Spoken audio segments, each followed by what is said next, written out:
and welcome to Wrestling and Everything Coast to Coast with your host in singular, Buddy Sotelo Esquire. But my guests are just as good as having co-hosts in that I have the Benny and Dan in the ring, Benny Scala and Dan Sebastiano, plus incredible writer and author Marc Madison. So thank you very much. Now today we've got something that doesn't quite fit into the standard realm of your wrestling talk show. You know, Benny and I started this conversation off with, and he's got in the background, the movie Fatso with Dom DeLuise, where we asked the cosmic question that everyone should ask themselves. Have you ever sucked the jelly out of a jelly donut and filled it with chocolate swirl ice cream? Benny. You haven't lived if you have not done that. Dan. I can't say that I have. Mark.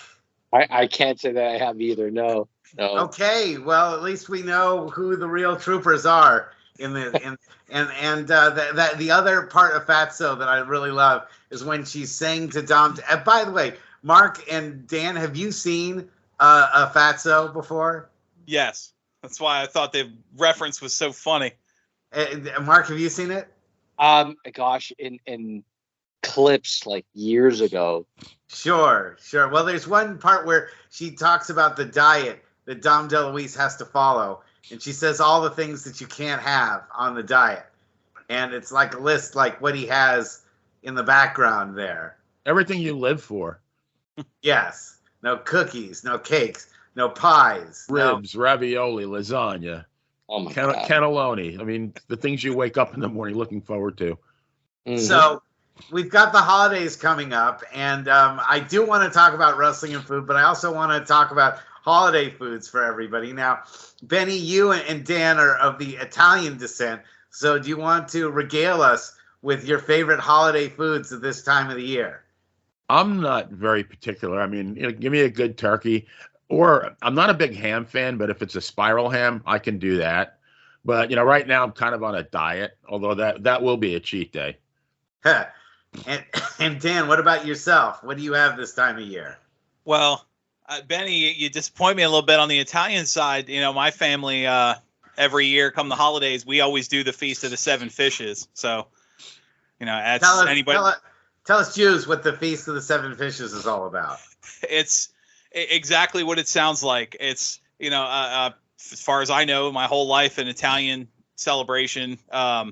It's basically a holiday meal comprised of a bunch of different fish and seafood dishes from, the Mediterranean and various other Italian twists on things. Obviously, everything from, calamari and your usual, cod and clams casino to, then, you always tweak it up a little bit, throw in some. Now, what is clams casino? I have no idea. I've never had clams casino. Oh, it's clams on the half shell. If you've ever seen that, it's a open. The clam is served, but it's prepared a little differently.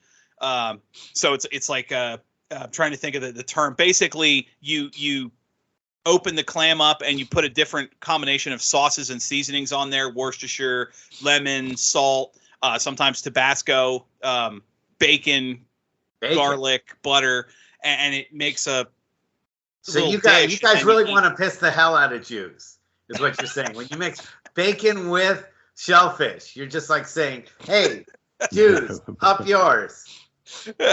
Well, not specifically for that reason. I never thought about it in the sense of the mixing. I guess you can also, there's a lot of what is it with the mixing of meat and dairy? Italians do a lot of that too. So.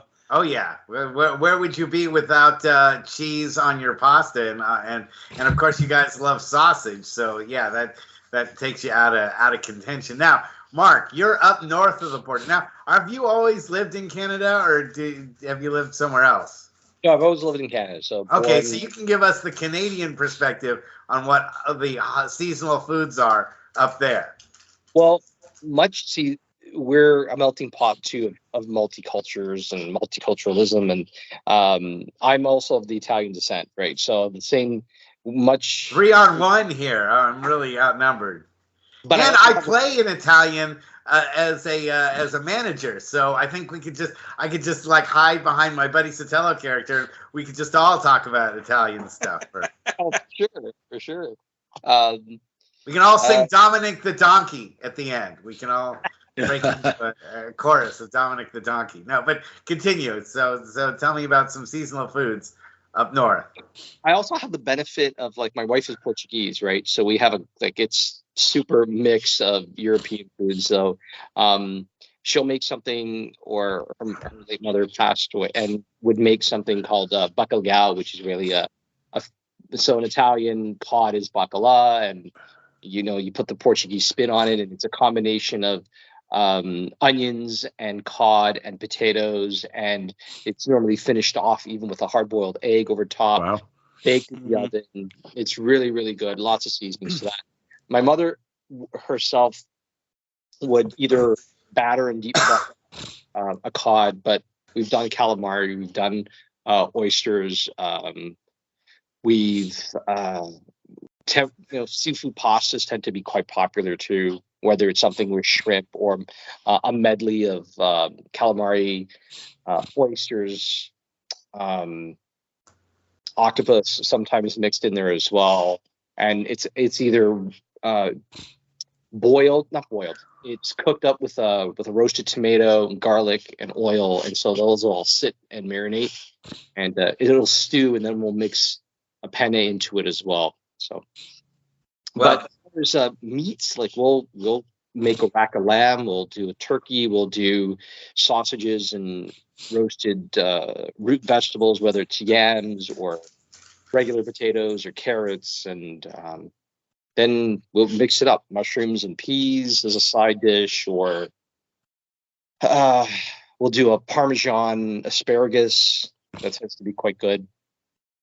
Well, that's pretty exciting. Now, I'm Jewish descent, so I actually have waiting for me after the show. I just made myself some latkes, and I made myself a brisket, my grandmother's recipe. I hope I didn't overcook it. What? Yeah, tonight is the first night of Hanukkah, and everyone asks me questions about it, and I say, traditionally, the way most Jews are is the first night, it's really exciting, and by the third night, you're just totally sick of it, and you're like, what the hell? We'll wait till night 7, and we'll just throw all the candles together at once, and then that'll be it, and we'll get it over with. So, I mean, I don't know, man. Holidays that last more than like a weekend, that's like asking a lot from America's attention span. So, is it a lot like Christmas? Like Christmas? No. No. Christmas. No, it's a friggin' it's a military holiday. They only made it because they had no way of competing with anything else with Christianity and Christmas. I've always said if the Jews really wanted to make things happen, they would push Passover. Okay? That's the holiday to push. It's got the best food. It's got the best movie with the 10 Commandments. Cecil B. DeMille's 10 Commandments. The Christians do not have something that's great as far as an Easter movie goes. But you're never going to compete with like It's a Wonderful Life and Charlie Brown Christmas and all that other stuff. There isn't a Hanukkah movie that's going to possibly compete with that. But we've got Cecil B. DeMille's 10 Commandments. So I just say, Jews, just put your eggs in the Passover basket, literally, and fight Easter, because zombie Jesus is a hard thing to sell to everybody. Wait a minute now.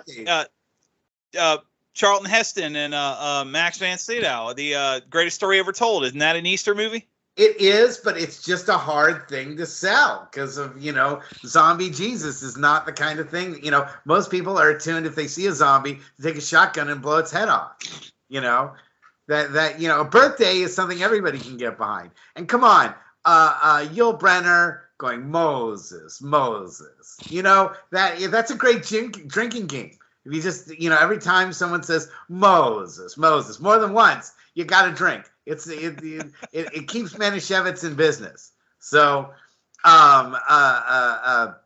so tonight we're also talking about wrestlers and food, and there's a lot of great wrestling stories that center around food. I was going to let Benny recollect the I think the top story, which is, to me, Magnificent Morocco and the meatball sub story. You Yes. want to regale that? Yes, but I have to backtrack and redeem myself a little bit as far as Christmas. When my mom was around, she did something very similar to what Dan said. She called it La Vigilia, Italian for the vigil, and we would do it on Christmas Eve.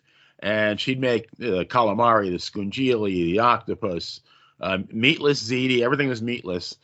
The bacala, and we would have like upwards of 100 people, not at once, but like throughout the course of the night, visit the house. And I mean, she started cooking weeks before, preparing weeks before, and it was her high point of the year. So yeah, those were good times. But in reference to Don Morocco, I think his opponent, if I'm correct, was Victor Mercado, one of the enhancement talents in the late 70s, early 80s from the then WWF, I guess it was. And literally Morocco's beating the crap out of this guy. And every 10, 15 seconds, he stops in Lou his Albano corner. brought him a meatball sub. Yeah, he stops in his corner. Lou Albano's there, and he takes a bite out of a meatball sub. Finally, it lasted, maybe 3 minutes. It felt like forever. He took one more bite, gave the guy a tombstone pile driver. And then, the match was over. But I think the better part of it was at the end when Albano took a header on a stray meatball, and Pat Patterson lost it. He was giggling like a schoolgirl. And Lou Albano sold it so well. I mean, he went up from the fall, and he gave his wild eyes and shook his head and like looked around like, where did that meatball come from? And yeah, it was definitely, a high point in wrestling. I'm surprised that stunt has never been duplicated anywhere that I know of in wrestling ever since. Where a guy is eating something during a match while beating somebody up. I think part of the reason is you don't really have squash matches anymore. But I mean, I'm surprised they didn't do it again. Maybe it was just so good they figured, how could we top this? I think Mike Shaw, when he was Bastion Booger, would do something along that, because it was just, I mean, the presentation was supposed to be all grotesque, but I could have sworn he did something where he was eating either prior to, or maybe he had remnants on his face before, during, or after. I mean, it's really forgettable years. It was like 93 to 95. No, you're right. Bastion Booger used to come out. He would have a chicken, and he would just, and you'd see he'd be ripping the carcass up, kind of like old Abdullah. The head, yeah, like that with the head. What were they called? The head shrinkers. Yeah. Same style. Because I remember in what was it? What was the year? They did a Survivor series, and it was Bam Bam Bigelow and his team supposed to be against Doink and 3 mystery opponents, and it ended up being four Doinks, but it was Men on a Mission and the Sheep Herders, and I remember that was the real graphic one, because that the camera like in his face while he's talking, and you see the pieces of chicken hanging out of his teeth, and it's just gross. Yeah.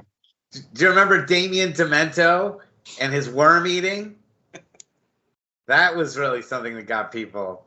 And the Boogeyman too. Yeah.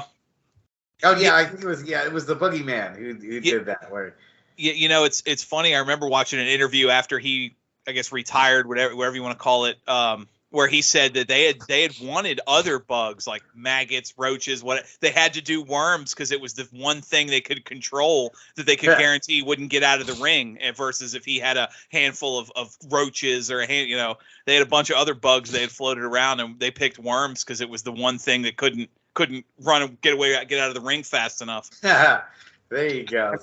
Have you heard about how that there's a news story around the worm eating that's floated, and that Vince McMahon wanted something where a whole bunch of worms were going to be presented or something, and found out that he was going to be flipped for a bill of $10,000. Oh. And he ended up having to pay for whatever it was, but didn't know until after the fact. But he got fined for violating. No. He said, whatever we need. And then they're like, okay, but this is okay. And then, oh, by the way, and and it's almost like he's handed his bill when you don't know. I'll order whatever's on the menu. Don't worry, prices, but it's $10,000 for worms. I mean, I don't know any fisherman that would have that kind of bait and tackle that they need that much. So be careful the price tag on worms. So, Marc, do you have any wrestling food stories that you can share with us? For me, I know I would always throw WrestleMania parties, and when I was younger and single, it was pretty boring. I mean, you kind of grab a pizza here, grab a pizza there, but as I got married, it turned into a bigger thing that I never anticipated. Like we ended up having wife and all of her creativity. She gets all the credit for this. Is we actually had a money in the bank where we would have raffles, and everybody would put in $5 to bet on winners, and all the money would go into this briefcase, and we would suspend it from the chandelier, and the winner, who's got the most right, ends up going at the end of the night and removing this lunchbox briefcase with "To the winner go the spoils."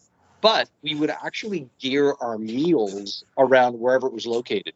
So one year it was in New Orleans, location in Louisiana. So if you were to ever ask us about making a roux, it would ruin us because we had to have a certain temperature and certain quality that it could never seem to be there. And 45 minutes to an hour later, we're trying to make sure, is this golden brown enough?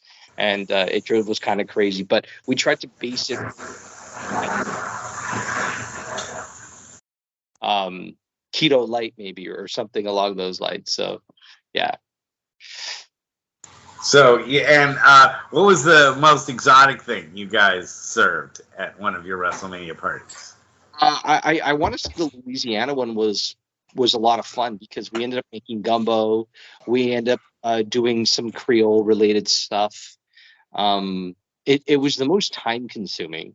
Other things were a little more fun. I think we went ballpark food one year where we end up make your own tacos or make your own. So we really went more ballpark related. I'm not sure what that was per se, but yeah. And then we tried to, when it was in Texas, we tried to do a Tex-Mex because we thought we'd add a little more spice to it.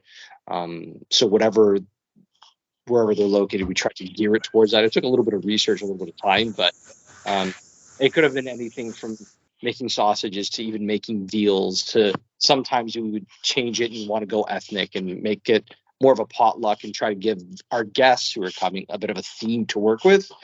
Yeah, it's fun. So, and then of course, I guess you guys know the history of Mean Gene's Burgers here in California. He had a burger chain, and I actually should have worn the Mean Gene Burgers shirt for tonight as part of the theme. But on the back it says "Bite Me." That's what. And so I had the misfortune of wearing that to a comedy club one time, and I was right there in the front row, and the comedian just could not get over the "Bite Me" shirt. He just kept centering on that and kept singling me out. So if I go to another comedy club, A, I'm not going to sit in the front row, and B, Lord knows I'm not going to wear a "Bite Me" T-shirt because that's just asking for attention. So I don't know. Have you guys gone to any wrestlers' restaurants or anything like that? I've been to it was in Tampa. I think now it's in Clearwater. It's called Hogan's Beach, Tampa. Mm-hmm. And Jimmy Hart was actually there all the time. It was like attached to a hotel. Very, very nice place. A lot of his memorabilia. And then Jimmy Hart had the Jimmy Hart Hall of Fame Bar and Grill in Daytona Beach. He's just, I don't know if you guys have met him, just one of the nicest people I've ever met in my life. My profile picture for Buddy Sotelo is me shaking hands with Jimmy Hart. So, yes. And if you know any of his music, he likes you even more. Yeah, it's true. Well, we had J.J. McGuire on our show, who performed with Jimmy Hart. So, Dan, what about you and some wrestling food? Well, I can't speak to everybody, but I know I was one of the lucky few who, as a teenager, well, I guess late teens, 99, 2000 in that range, that got to. I was at the WWF New York when that was still a thing. I have been there too. I've been there as well. Yep, that was such a big. They were doing all these special events, and that was such a big deal because you had the big release parties and you had the concerts, and it was funny because we it was exactly what you'd expect. It was all wrestling pun themed food that was terrible, and overpriced, I'm sure, right? Oh, absolutely. It's actually funny. They did a launch premiere at the WWF New York, and it was in conjunction. One of the sponsors was Chef Boyardee, and that was literally what they served. Like they had the it was a catered type event with the chafing dishes and serving food, but you just see the guy dumping the big cans of ravioli into the chafing dish, and it's like, did we really pay a $100 fee and weekend to eat Chef Boyardee, like SpaghettiOs? Yeah, basically. But no, if you want to talk wrestling food that can actually take credit, I happen to have it buried somewhere in this house is the old WWF cookbook. If you remember that one, wow. What was it called? Feel the Heat or something like that, or Take the Heat. But there's some recipes in there that are actually really good when put together. Oddly enough, one of my favorites is Brooklyn Brawler themed, and it's an artichoke chicken that I remember I've made several times. There's a couple of them in there. I don't know if you guys ever had a chance to look through that book, but there's a couple of them in there that are blatantly obvious. There's a pie that's basically just get a pre-made crust at the store and put pudding in it. One of the recipes involves cookies, and it literally tells you get your favorite tube of cookie dough at the store and then make it accordingly. Like the recipe is go buy pre-made cookie dough. Like, all right, thanks. But they've got Benny, you had something to add? No, I'm just excuse me.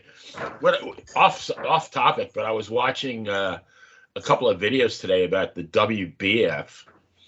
Dan and I are both huge bodybuilding fans, and what an abysmal failure that was. It was pretty bad. It was horrible. I mean, I guess for the guys, the 13 guys, and I think he did a Bret Hart kind of deal with them, like basically told him, well, I can't really afford to pay you anymore, so you might want to go try to find someplace else. And where are you going to go? The only other place they could go was the IFBB, which I believe they were actually banned for life. Although I think that they raised that ban, they lifted the ban and welcomed him back in. But I mean, Vince was paying, I think, for the WBF championship, the grand prize, I think was $250, where the Mr. Olympia in 1991. Dan, you correct me if I'm wrong, but I think it was $70,000. There just wasn't enough action, obviously, when you're talking. And I know they tried to make it into, a hyped up thing that you had, like with kind of like the Brawl for All. They were trying to bring in people from outside of wrestling to be interested in it, but they just couldn't make anyone interested. Mark, you're at a point here? Yeah. Is that where they were kind of transitioning Lex Luger before he came? Yes. But he was part of that, right? Yep, that's what they brought him in for, the World Bodybuilding Federation, and then when that failed, they kind of rolled him into the wrestling. A world that will never know about IcoPro now. Yeah. Yes, exactly. No, and Lex Luger personally is the worst interview that I've ever taken from any wrestler or any personality, because he was in at the end of his Lex Across America tour, and he wound up in Sacramento, and I interviewed him for the sports talk show station, and he was so checked out. I've never met or had an interview with somebody that was so utterly like, I've had enough of interviews. I don't want to talk to anybody. Everything was a yes or no answer. Mostly it was no. And it was so bad we couldn't even air it. We just said, we just showed the pictures that I had of the event, and that was it. That's all I got out of that interview. So I don't feel so sympathetic towards Mr. Luger. I'm not sure. Some of his heel interviews really weren't bad. I mean, they weren't great, but they weren't bad. I think, I don't think he belonged as a babyface. I think maybe he just, he didn't like the role, and he probably didn't like being on the Dog and Pony show. He hated it, at least from my perspective. When I interviewed him, he hated it. But I got a couple other food stories that I can pull from just from my indie. Well, one of them is I remember Hawk being interviewed from the Road Warriors, and they asked him what his most embarrassing moment was, and he said that he was facing the Powers of Pain, and I think this may have been on one of their big shows, not a Starrcade, but one of their other big house shows on the East Coast, and Hawk had come off the flight, and he was so hungry that he went to go eat Chinese food, and he had a whole bunch of it right before the match. And I think the Barbarian hit Hawk right in the stomach, and he hurled all over the mat, and all over the chair and everything. So talk about, not wanting to necessarily take a pinfall on the mat when these guys don't mind slopping around in blood, but if it's something from inside your stomach, right, you're kind of grossed out on it. So that's something there. So always a lesson that I learned: if you're going to perform, eat after you perform. Don't eat before you perform, because swimming, right? I'm sorry. Like swimming, you make sure. Well, but you won't. You'll get a cramp when you swim. But if you in wrestling, you get tossed around like that, it's going to come back up eventually. If you and then there's all sorts of stories about Andre the Giant and food. Yes. Yeah. He was apparently just absolutely legendary when it came to eating. As much as he drank, he also ate so damn much.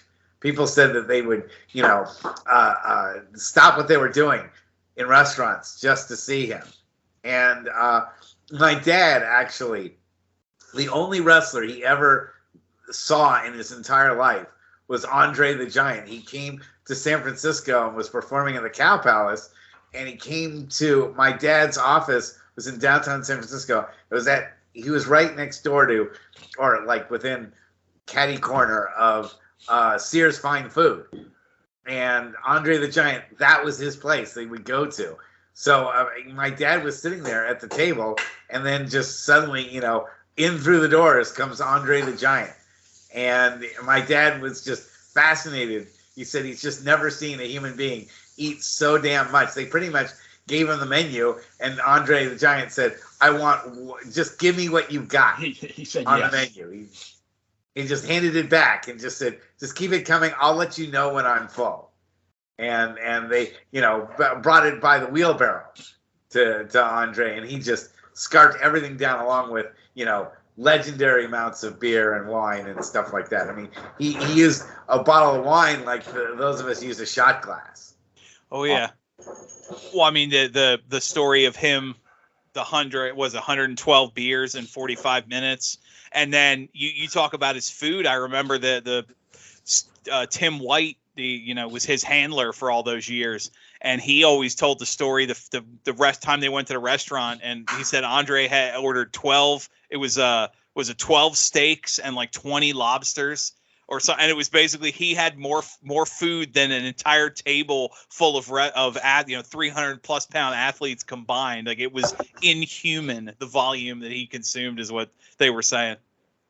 Yeah, it's true. And then on the other side, a lot of the wrestlers I worked with were so fastidious on their body conditioning, they wouldn't eat anything. And so one of the stories that we have is with Dilip Singh, who later became the Great Khali. Right. And you folks have an interesting story on Khali by Javier Ost that I helped contribute to. One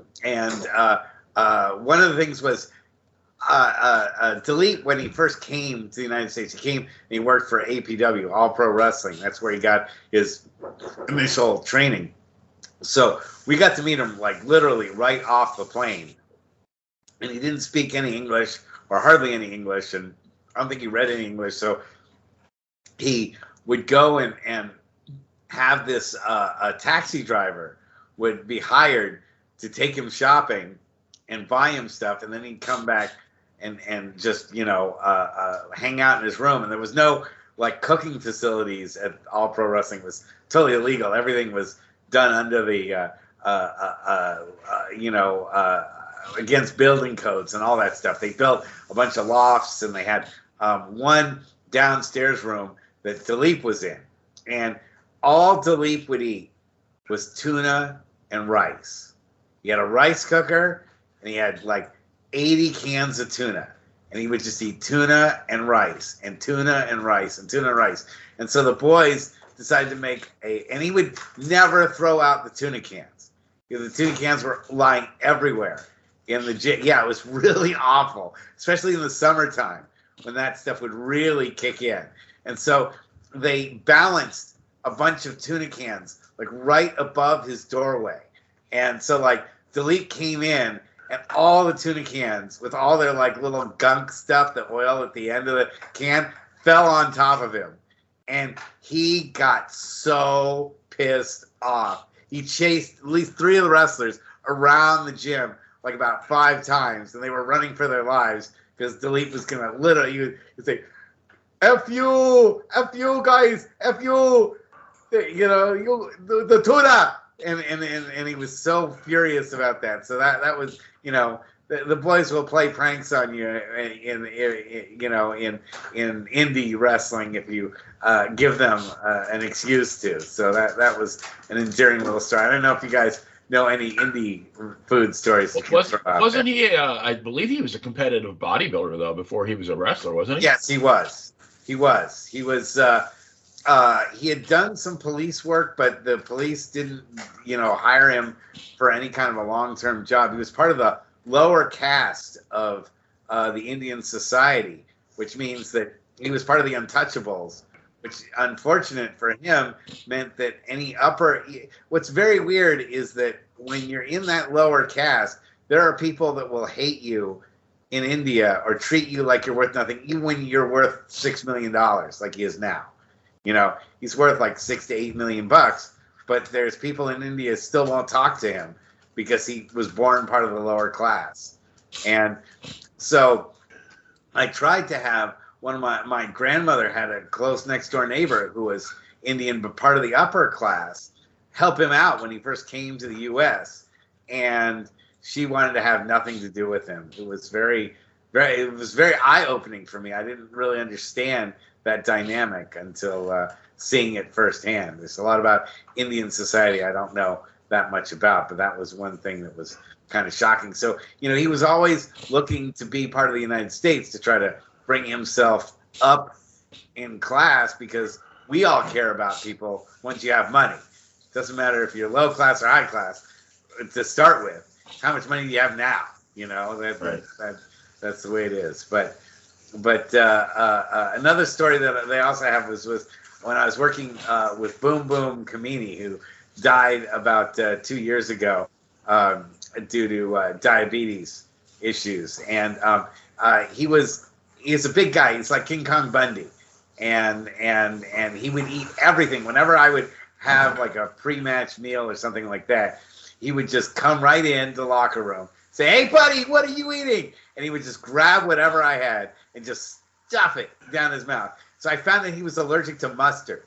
So I went and I got like a cheeseburger, but I hid the mustard underneath the cheese so he couldn't tell because it was all yellow. And he ate it, and he said like during the match, he was just so nauseous and like totally out of it. And he never touched my food again. So I learned to slather everything that I ate, even if I didn't want to have it in mustard. I always had it slathered in mustard just to make sure he didn't go crazy on it. Because I'll tell you, indie guys don't always eat the way that they should when they're on the road, especially.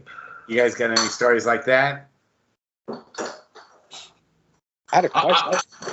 I have a childhood story that it has nothing to do with wrestling, but and people think that all Italian women are great cooks. And I had an aunt. I'm not going to say her name in case somebody is listening, but she was the most wonderful person on the face of the earth, but she could not cook.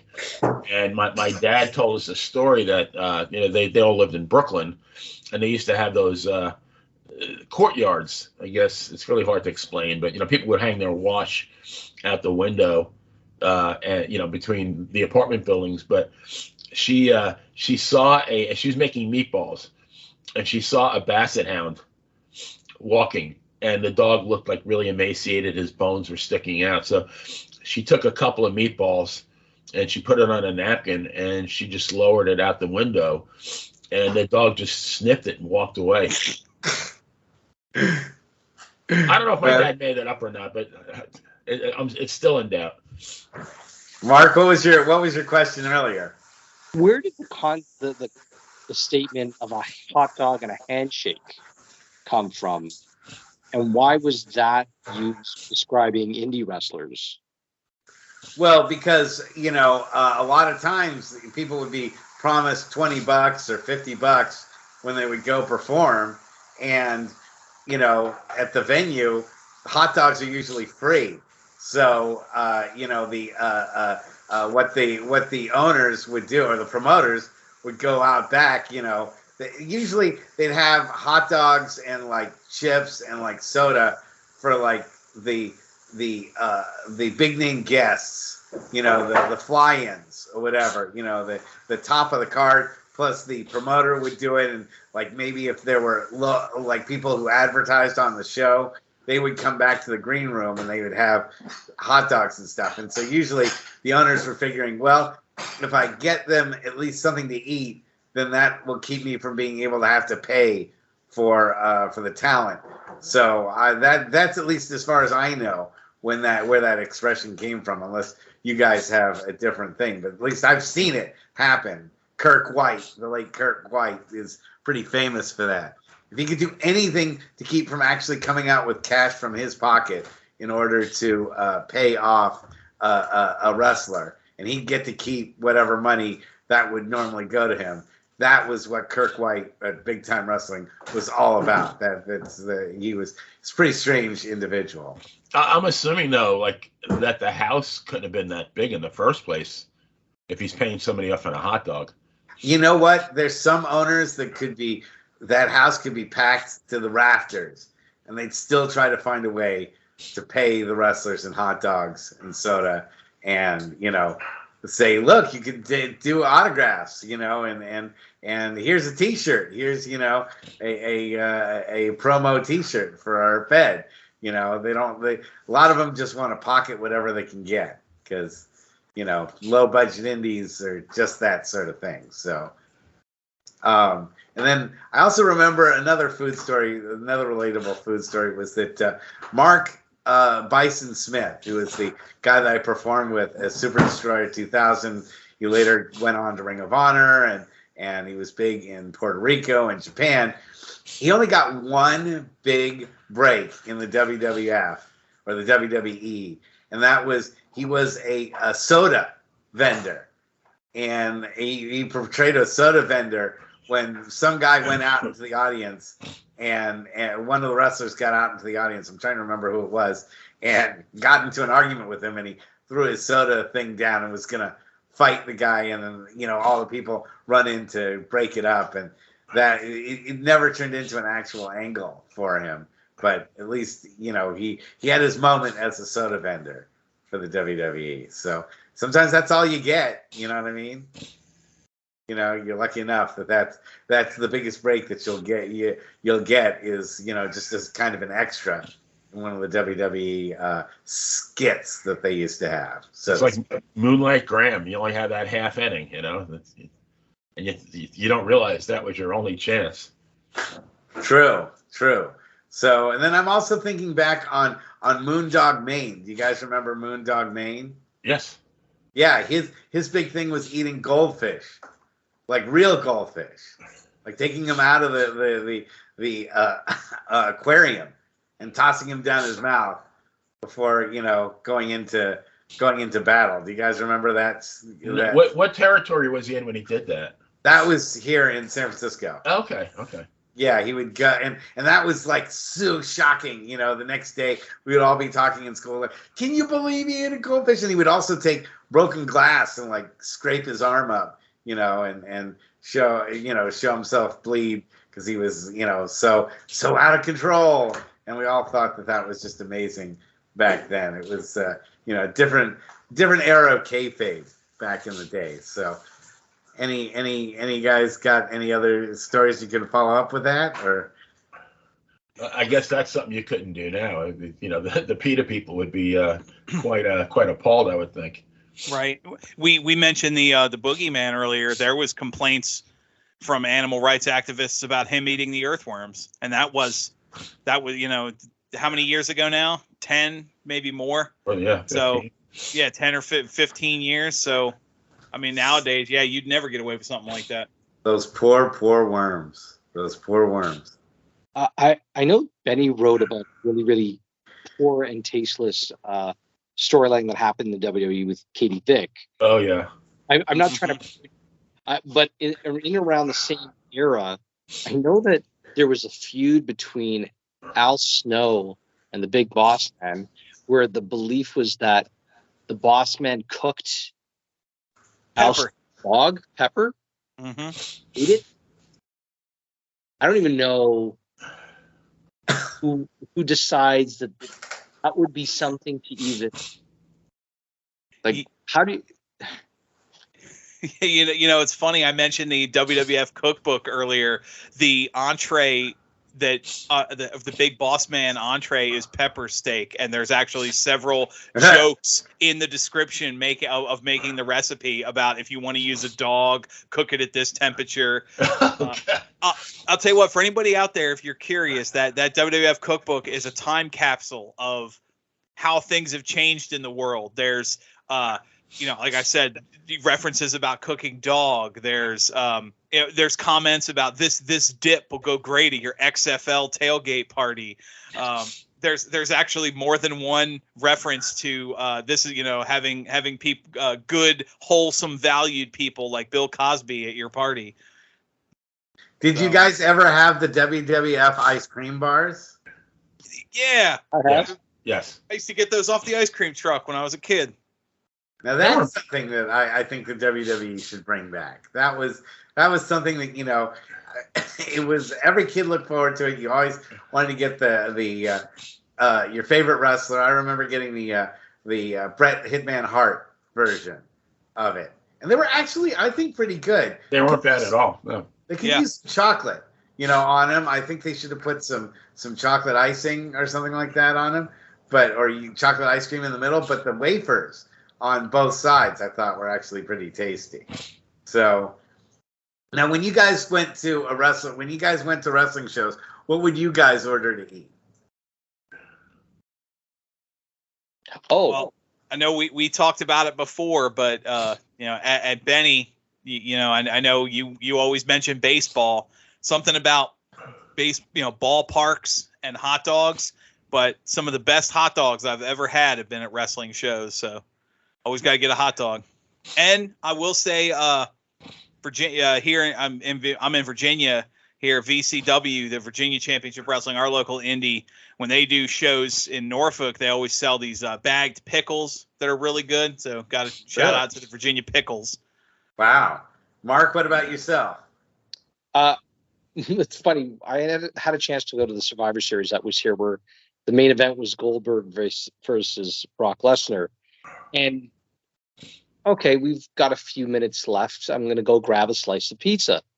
And by the time I got to the concessions, got the pizza, came down, and actually sat, the match was over. So I didn't actually have a chance to eat it during the match. So I had to wait for the aisles to clear. And I'm like, I'm here, I've eaten, I'm not going to start carrying it out. So that was the most recent thing where I had to eat food where I didn't get actually a chance to enjoy it.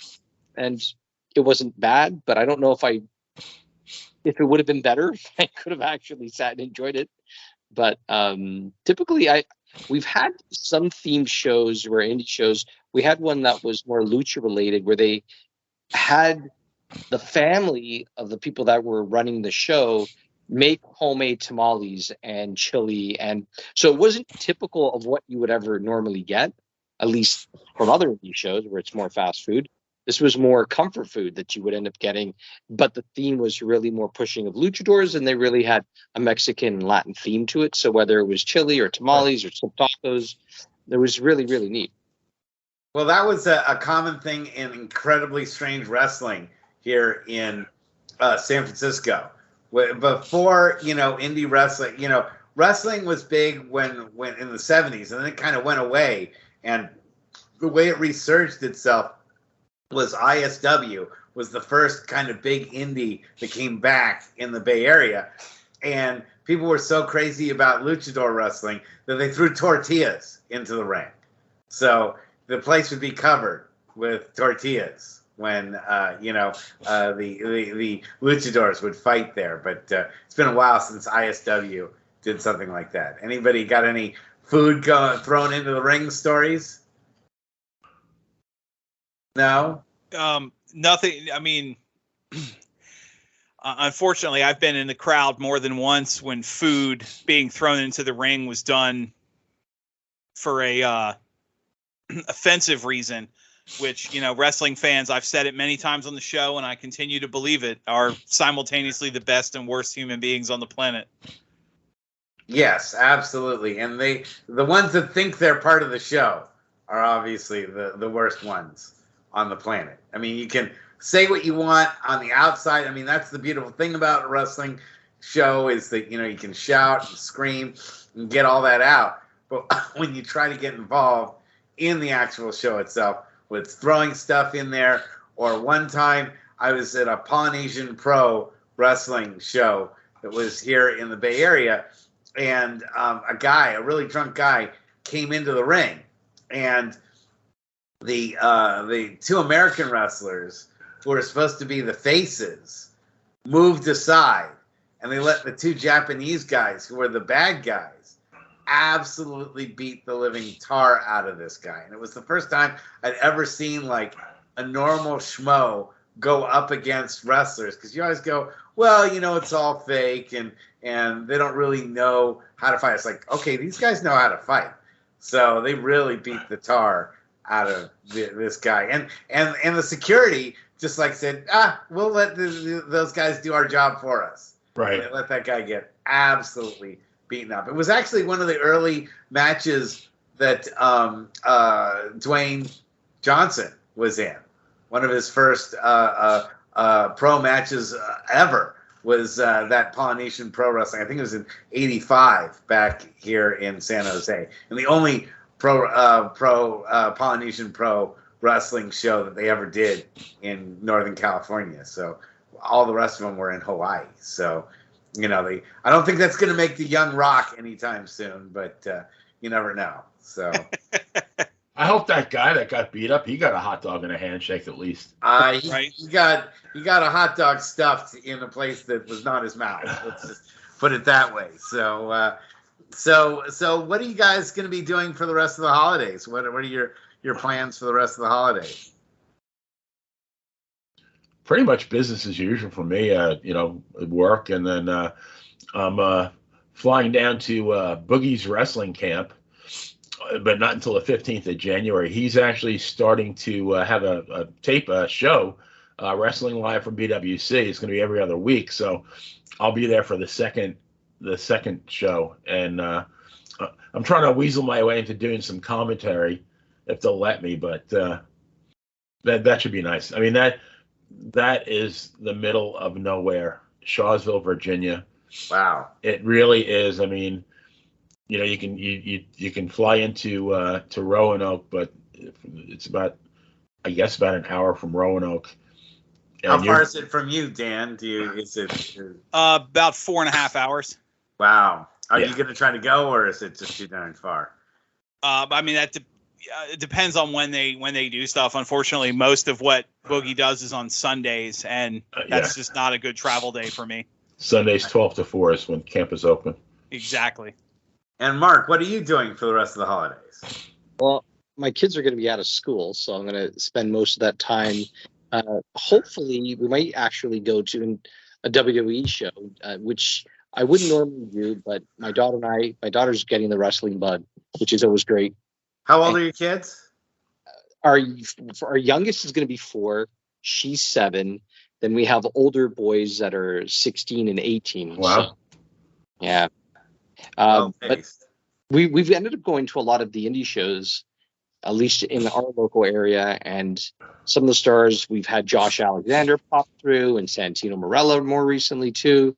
And the stars are showing up there that are popping up on AEW. So they're doing that crossover. They're actually going on. Wow, that's pretty exciting. But maybe going to this WWE show might be something where she continues that bug. I just don't want her to make that comparison, because there was something about taking pictures with the female wrestlers at these indie shows that was intimate, it was personal, and she was able to connect. And it was something special to her. She won't get that feel from a bigger show, Right. even if it is a smaller venue. But it might be just something to do. And I'll probably end up having to spend for hot dogs and hamburgers and all that fun stuff for her too. That's where they make some of their money. And Yeah. Dan, what about you for the holidays? What's going on with you for the holidays? I'm traveling south, see the wife's family. You're already south. How much Well, further further can you south, get? Where are you going to go? Arkansas. Arkansas. Talk about Oh, talk about the middle and Bigfoot country. Well, the Wow. Boggy Creek Monster Country. If anybody wants to look that up. Nice. And do you guys what are you guys looking forward for Christmas? If you guys could get a Christmas gift, what would you guys want to get for Christmas?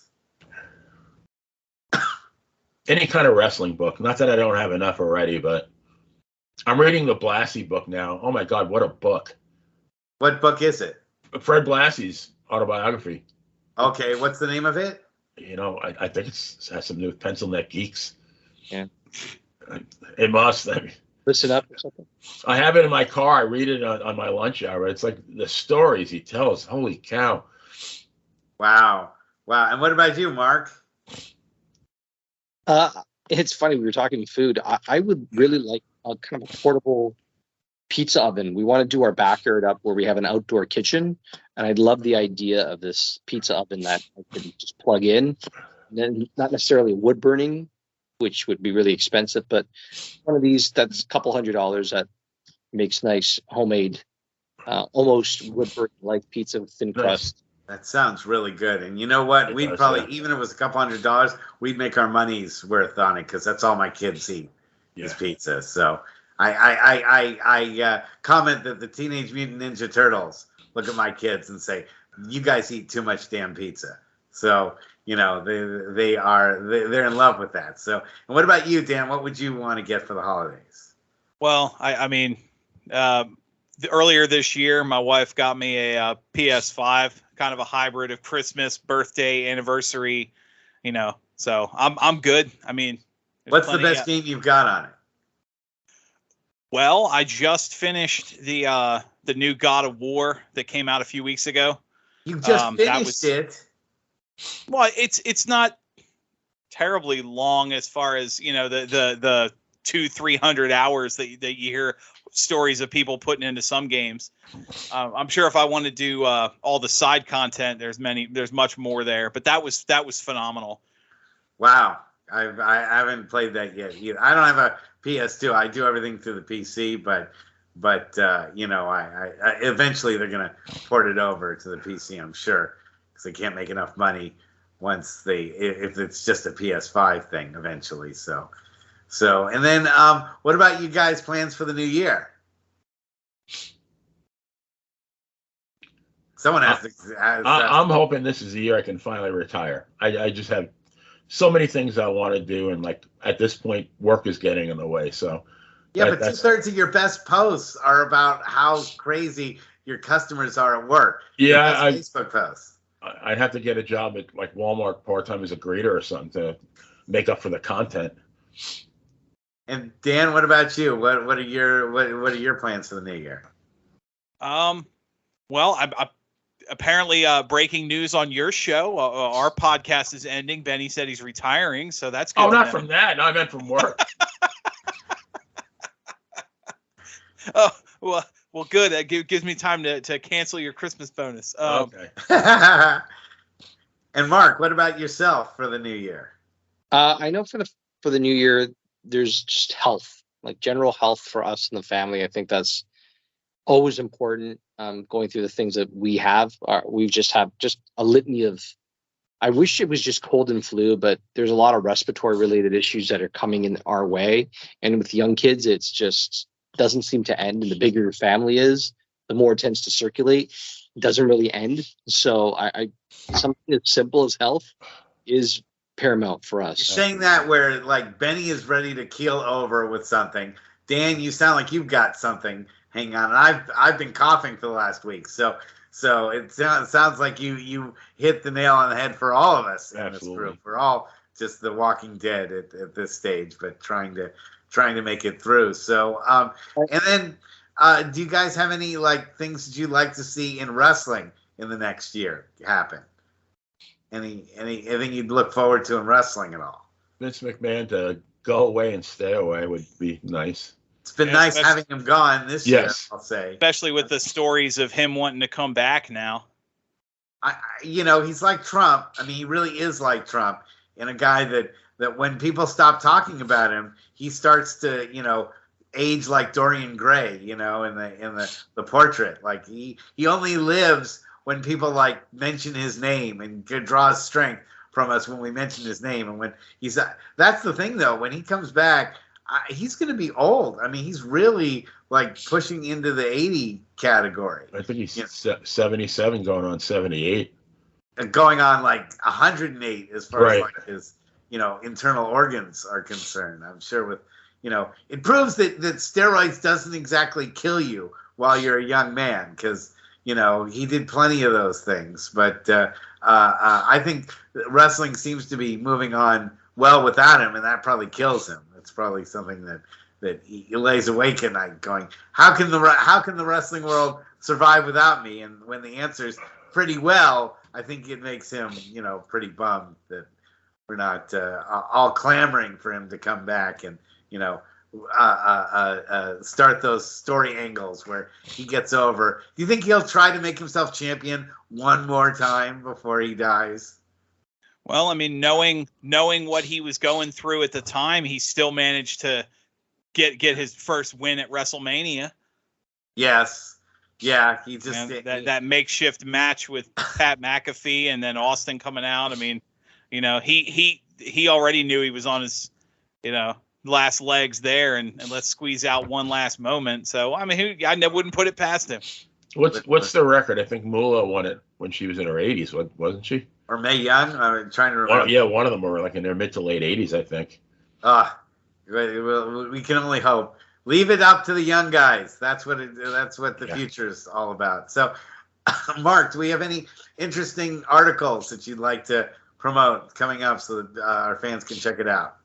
Well, actually, kind of before that, I did want to make a bit of an announcement if I could. So, Pro Wrestling Illustrated tends to really be popular with their top 500. I think that's kind of what they've been synonymous for. What we want to do is something pretty ambitious, a Pro Wrestling Post, where we're not going to necessarily call it a PWP 50 or PWP 100, but we really want to highlight independent commentators, broadcasters, referees, and really managers. Yeah, we really want to spotlight. I'll be 51 on that list. I know that. That's how that works. We're going to really try to push this, and this is really fan vote related, and we're going to do a lot through social media and trying to encourage it, really looking at least monthly, at least. One of the things is just getting recognition and having people email or comment, but give us a reason for why Buddy Sotelo should be on this list. And then based off of that, I'm writing you something right now. I have a list ready to go right now. I'll send it to you. We're excited about this because we think that as much as there are those that will slough off a PWI 500, I didn't make the list, I did. They recognize it, and it means that what they're doing matters to enough people that they care. So why can't we do that on the independent circuit? Why can't we across the board, U.S., Canada, even going international, Germany, Australia, all of those, all the different promotions really have an option where fans can just list who and give us reasons why. And we're going to put our email address, and these are going to pretty much be write-in votes, because through Twitter you're limited with the amount of characters. But I'd really like people to do that, and we're going to put that on our Facebook page. I'll put it on my personal page, and I'd encourage anybody, feel free, if there are those that you see at a show and have seen enough times, write them in as a vote, as somebody that you support and think everybody should keep their eye on. I know a friend of mine, I was telling years ago, got to look out for this Christian Casanova guy. He's pretty special. And now his name is Carmelo Hayes, and he's pretty popular in NXT. Nice. And that was from the Maine area. I'm not from Maine. I'm not from New England, not at all. I'm in Canada, and yet at the same time, people like Anthony Green were coming on my radar, and Josh Briggs, who's also in NXT. These guys are making themselves seen, and they're putting themselves out there. So it doesn't matter from where you're watching them. If you highlight them, you've got a reason. And I'm not one to say yours is valid or not. You have your reason. Write them in, and we'll tally it, and we're going to look at that. And if we're at a point where we're at 50 or even 100, maybe it has a name. Right now it's Pro Wrestling Post votes, and once we have a number, we'll tweak the name, because I don't want to feel steadfast and say it's the PWP 550 and not have 50 names. First, we push it, because it's not fair. Because people are going to look at that. When you're ready to announce that, come back on our show. We'd love to have you. Benny and Dan, why don't you promote your show and tell our fans how they can watch you guys in action? You go ahead. All right. Oh, all right. Yeah, no, absolutely. Yeah. Dan and Benny in the Ring. Our episodes upload every Tuesday, sometimes Wednesdays on special shows. Next week, we have our big Christmas special. Anywhere podcasts can be listened to, Google, Podbay, you name it, we're out there. Apple Podcasts. We just had our 100th episode special event with an extra long 2-hour interview with legendary strongman and wrestler and weightlifter and Olympic athlete and all around American hero Ken Patera. Just phenomenal stuff. Great stories. We've got a lot of good stuff coming down the pipeline. But like I said, anywhere podcasts can be listened to. Dan and Benny in the Ring. And Mark, why don't you give Pro Wrestling Post a plug as well? Thank you. ProWrestlingPost.com, covering things from weekly reviews, previews. We cover some retro views of older, whether it be ECW, WWE, NWA, TNA. We are starting to look at All Japan Pro Wrestling, covering old events that were taking place there. But we're also expanding our area of our original series. We're looking at something that's called Forbidden Door, which is really before there was the Forbidden Door that's open now. Guys like Colt Cabana facing a Kenta Kobashi, where your friend, Mr. Bison Simpson, tagged up with Colt, and they faced Kobashi. Yeah, I remember that. That. So, that was quite that's one of those things that aren't as known, at least to today's wrestling fans. So we also want to bridge that gap between old and new, and we're excited about that. And I know there's an article that I've kind of got written in draft, and we have a common friend that's been offering his ideas and feedback as to how to make that special. And when that article is ready, we'll be sure to share that too. Yeah, we'll have you on for that show when you're ready to plug that article in. So anyway, guys, it's been a fast hour. Really loved having you. This was a very fun show, and we'll have all of you guys on again soon. One or the other combination, because this has been really a lot of fun. So I wish the best of holidays to you and your families and everybody that's a fan of your show and your website, and hope everyone has a great new year. So we're going to say good night, everyone, and we'll see you again soon. Good night. Good night, everyone. Good night. Hi, everyone.